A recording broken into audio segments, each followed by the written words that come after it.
Hello and welcome to M12S Melee Walkthrough Phase 1. If you have not seen my videos before, this is not a full-on detailed guide about going over every detail. This is a melee walkthrough where I walk through like the whole fight as a melee.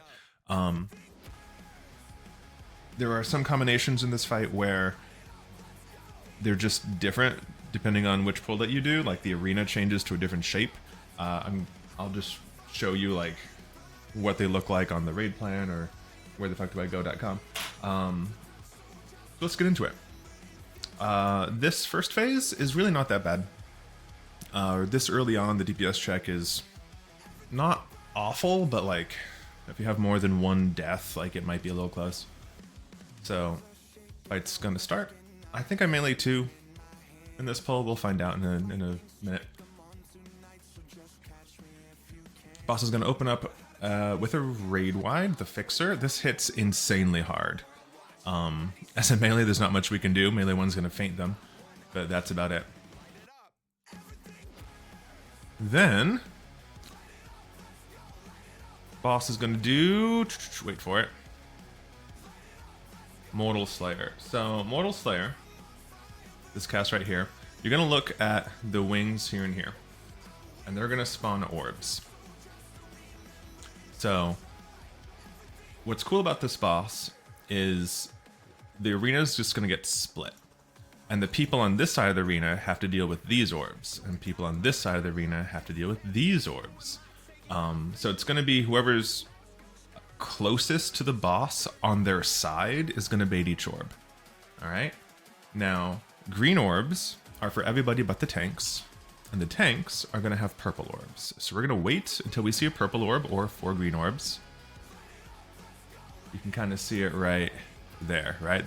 These purple orbs are tanks.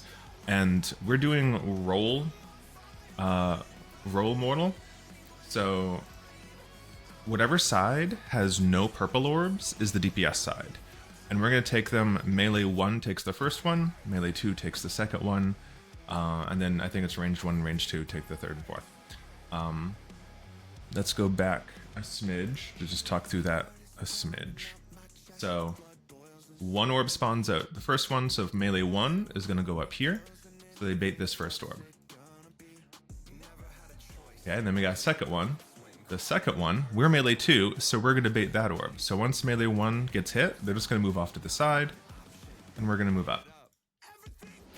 And then you saw 2 orbs spawn at once. That means that range 1 is going to be up close, range 2 is going to be like right there, so they don't hit each other. But they're both going to get hit at the same time. So once you know what side you're going to, because your side has no purple orbs, you just resolve it that way. So since it's 1 and 1, melee 1 is up front. They're going to get hit. As soon as they get hit, we go up front. And we're on our side. We get hit, and then we just leave. And that's the whole mechanic.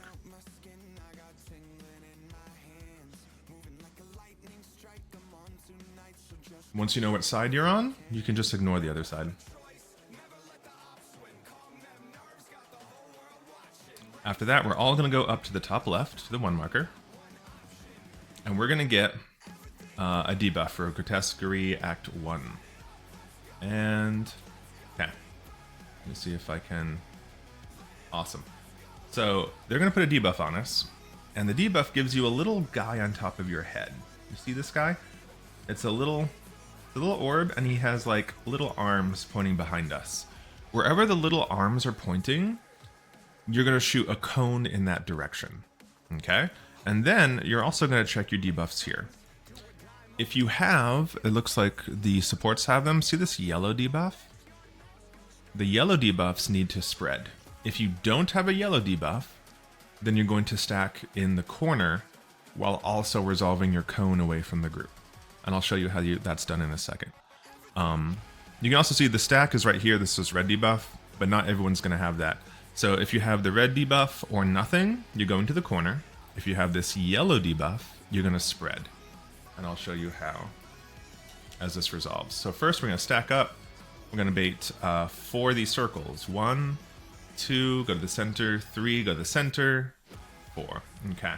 And we see this head is moving diagonally.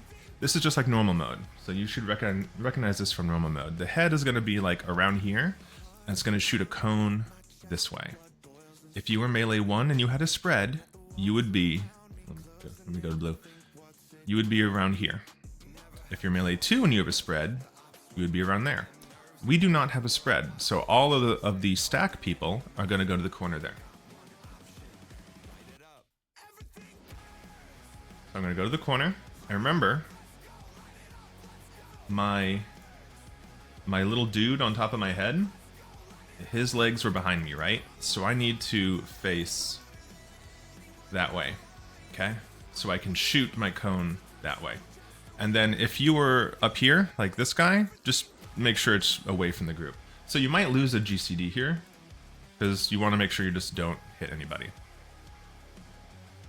Okay, after that, these, just like in normal mode, they're going to expand.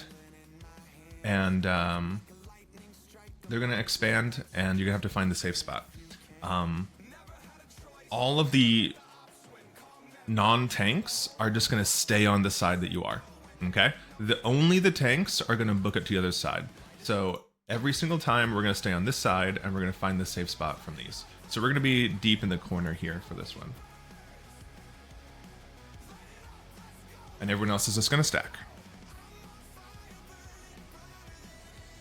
And that's that mechanic. You might lose uptime there too, depending on where the things are. Fixers just a raid wide. And now we're going to do Act 2, which is the hardest mechanic of the fight. Excuse me. So Act 2 is going to give you a few debuffs. Okay? So, you're either going to have an alpha or a beta, and you're going to have a number between 1 and 4. It's hard to explain this all in this video because you're only going to see one of the debuffs, and all the debuffs are going to do something slightly different. But basically, you're going to be tethered, when this debuff runs out, you're going to be tethered to your alpha of the same number. You're going to stretch the tether, and whoever breaks, when the tether breaks, whoever has the beta is going to drop a tower that someone else has to take, okay? If the alpha is then going to take a tower that's already on the ground. It kind of twists your brain in a knot. What I suggest doing is, if you just look on YouTube, there are people that have posted every combination. But there's a cheat sheet. So what I do is, if you go to, where the fuck do I go? .info, actually. They have diagrams, and they have this cheat sheet right here. Okay? Now what I did is I just took a screenshot of that cheat sheet right here, and I just put it on my second monitor. If you don't have a second monitor, honestly, like, make a post-it note. Just have something where you can just look at this cheat sheet, because the game gives you enough time to stop looking at the fight for a second and double check your assignment. So if you see here, we are B2. So B2, that means we break our tether second. And you don't even have to worry about that. You're just going to break your tether when the timer runs out. And then I have to take the 4th chain tower. And by chain tower, we mean the tower that's dropped by the betas. Alright? On this other side, the blob tower is referring to the blobs that are about to spawn. This is a lot to go over. This is a hard mechanic to wrap your head around. So let's just work out what we got. So we have our assignments, and we have time to think right now. Nothing is really going to happen. There's the first blob tower. There's the second blob tower. Those two are always going to be in the center. Third blob tower is right here, and then the 4th blob tower is always going to be opposite. So the people with the A's, the alphas, they already see which tower is which because they've been counting which one's which. Then Cruel Coil is going to bring us all to the center. You'll recognize this from normal. But we can't leave yet. So as a beta 2, because we looked at our cheat sheet, we're going to break second, and then we're going to take the 4th chain tower. So if we're breaking first, all we're going to do is see this timer. When this runs out in 10 seconds, that's when we break.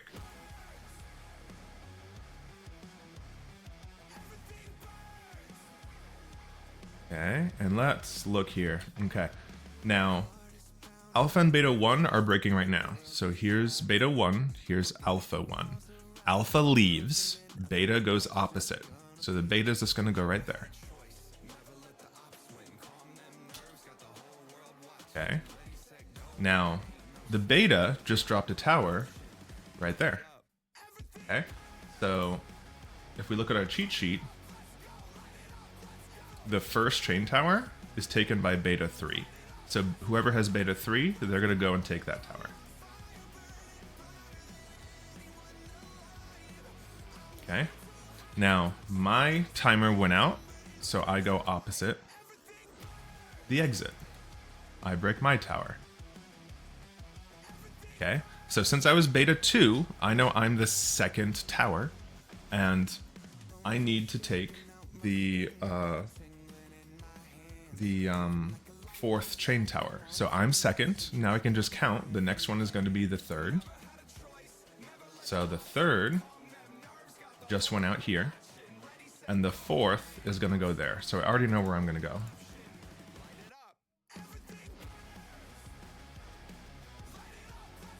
Okay, here's the stretch. This is the fourth tower. That's the tower that I'm going to take. I wait for it to pop, then I go take it. Now that I'm done, I can just casually leave the coil, and that's the mechanic. Again, I highly recommend you go on YouTube, and there's videos of people that have videos of every single combination. Pause it, look at the cheat sheet, and just walk yourself through it mentally, and always have the cheat sheet up. It gives you time to double check. If you have the cheat sheet and you just break it down like that, it's really not a hard mechanic. It's just hard to wrap your head around everything at once when you're new to it. After the mechanic ends, the hardest part is done. Yeah. Now, he's going to give you another guy on your head. Let's wait for it. Remember the first mechanic, no, the second mechanic, they gave you a little guy on your head that shot in a direction. This one's a little different.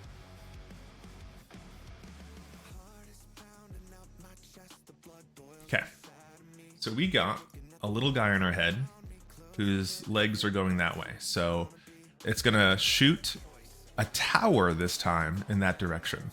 This is different because in the first time we got this, when we turned our character, the little guy turned. The little guy is not going to turn. He's going to go east no matter what. So we have assigned positions depending on which one that we got. Now what you can do is go to a cardinal position that makes it point towards the middle. And if that's not a safe position, just go clockwise.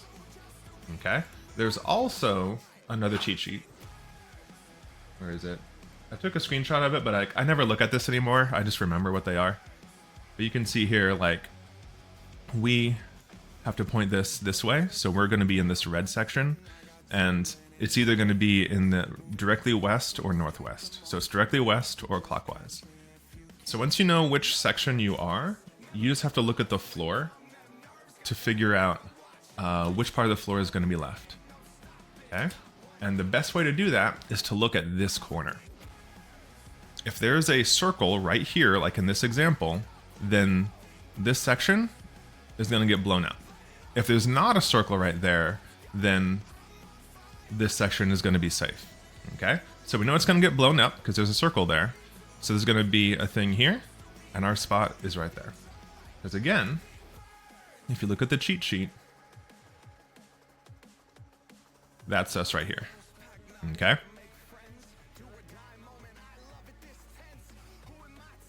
Again, this is one of those mechanics that the first time you do it, it's kind of information overload, but then like once you get it, it's super easy.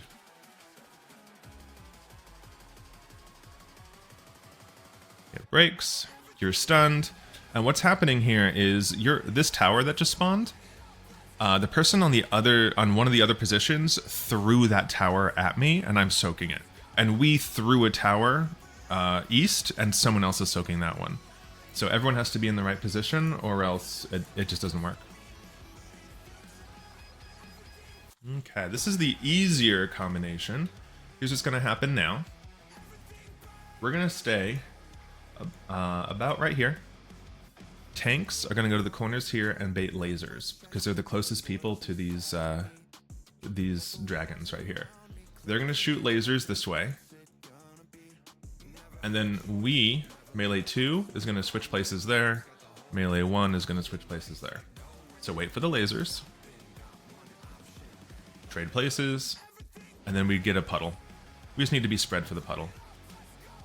This is the easier combination, in my opinion. If you look at the site, so here's the combination. Whoops. Here's the arena we have now. It could also be this arena, which I think is a little bit harder. But you're just going to have to look at... whoops. You're just going to have to look at the raid plan and see the differences in it, since this video will only give you one example. We're going to get the Fixer. And then we're all going to go close and to the left of the boss. And this is similar to the second mechanic of the fight. We're going to drop puddles. Okay, so a few things here. We're going to drop puddles. Whoa. We got all big.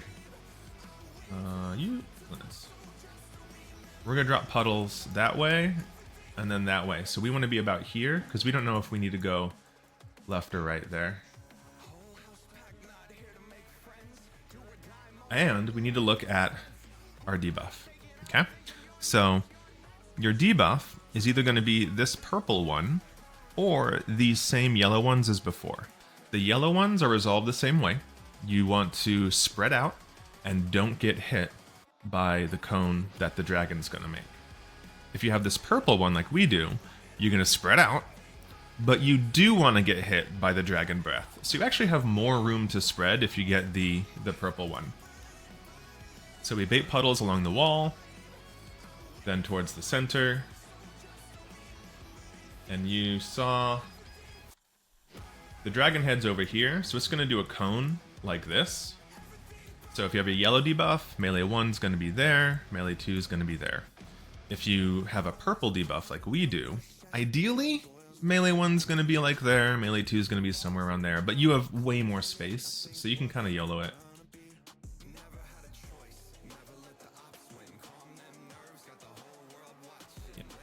And that purple debuff is dispelled by the getting hit by the breath, and instantly after that, we get another debuff that we need to all stack center with. All stack center.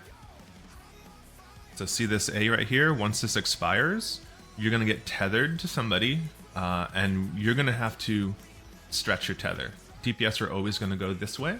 Melee 1's gonna go there. Melee 2 is gonna go there. Boom, new debuff, stretch your tether. Then you need to look at the floor. This happens fast. There's always gonna be the same pattern, but it might be flipped. So there's a tumor here, so this side is not safe. There is no tumor there, so that side is safe. You can also go to the back if you don't think you can make it here. I'm a Reaper, I just teleport. So that happens pretty quick. Good time to melee LB here, by the way. Splatter sheds us an AoE.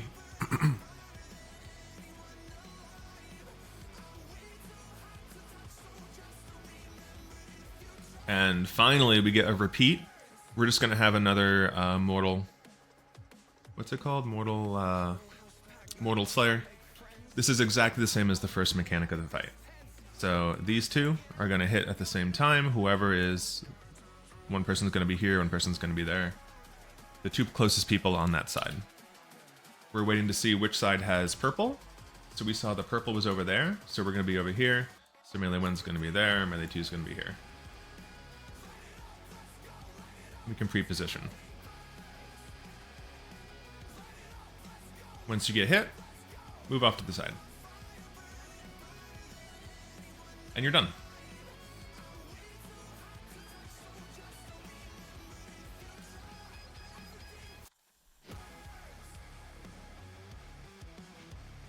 We're almost there. Boss is almost dead. Slaughter Shed. Now we're going to have a repeat of the same mechanic 3 times with a little bit of variation. So a few things are going to happen here. There's going to be one corner with tumors around it. So there's going to be a very small safe spot, like right there. You are either going to have circles around you, like I do, or you're going to have either a stack or a nothing. The stack or the nothing is going to go here. There's going to be another side where you're going to see in a second that has way more room because there's not tumors around. If you have these big pink circles, you're going to go there and you're going to spread. And while this is happening, this is the hardest part, okay? Because your mind is thinking like, you got to go and spread, but you have to watch the boss too, okay? The boss's arm on the right is spawning first. So whatever that is going to happen first after we do this. That's the hardest part, at least for me, is having the Wither 2 to look at the arms while I'm spreading. And there it is. You see it's very tight. Melee 1 is going to be here, melee 2 is going to be there. The best way to do it is just like look at the other circles, and your spot as melee 2 is just going to be like right in between all 3 circles. Okay. Now also notice here, he has normal arms. Okay. If he has normal arms, it's going to be a knockback from the corner that spawned first. So his right spawned first, so it's going to be a knockback from here. You can knockback resist this if you are panicking. And then the same thing from the other corner. And then we're going to repeat that 2 more times with a little bit of variation. Let's see what we get. Okay, so you see there's a lot of room here, so the people with the pink circles are going to go there.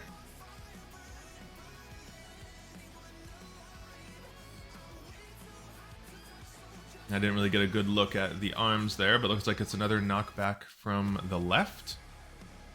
I can tell because I saw the right arm spawning as we were finishing. And then one more time. His arms could be dragons instead of arms. I hope it happens this time, just so you guys can see.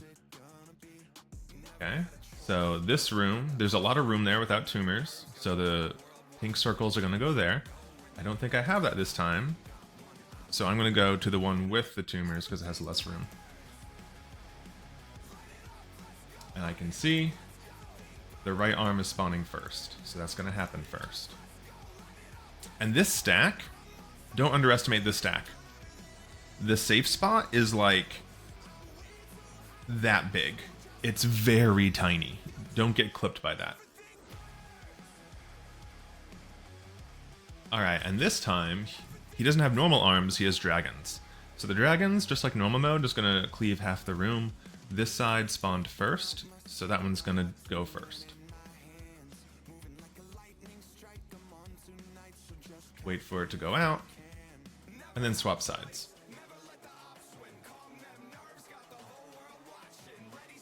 So that was the third one of those. He just has an enraged cast now.